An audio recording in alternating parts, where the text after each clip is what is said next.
s'est bien passé ces interviews-là. J'ai pu découvrir des nouveaux joueurs. Ça a été dans l'intensité, dans le jeu collectif. Ça communiquait beaucoup. Et au niveau solidarité, c'était bon aussi. Avec les coachs aussi, Fred, Franck et avec les autres, c'était bon. J'ai fait tout mon possible pour être pris dans cette sélection et on verra qu'est-ce que ça va donner.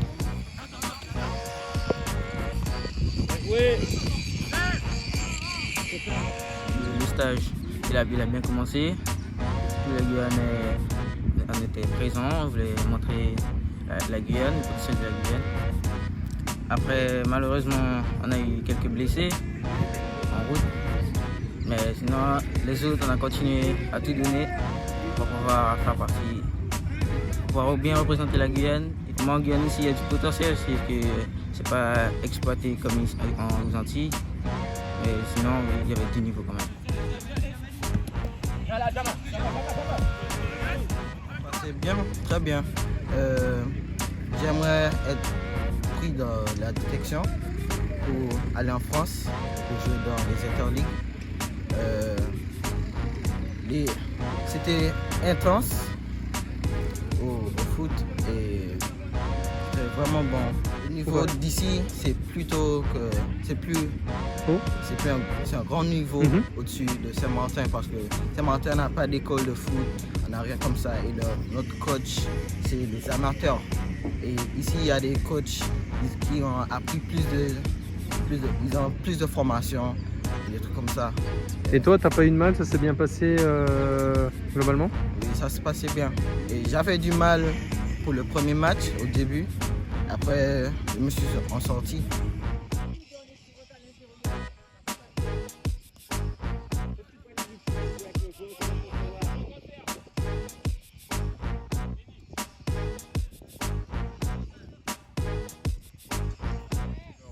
Ça s'est passé très bien. Bien sûr, ça a été très intense.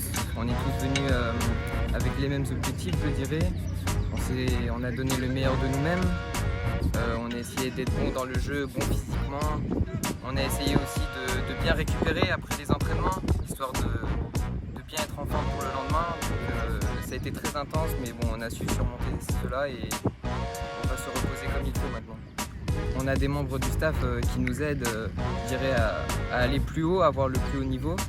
Ils nous rappellent nos qualités, mais aussi nos défauts, bien sûr, ce qu'il faut travailler.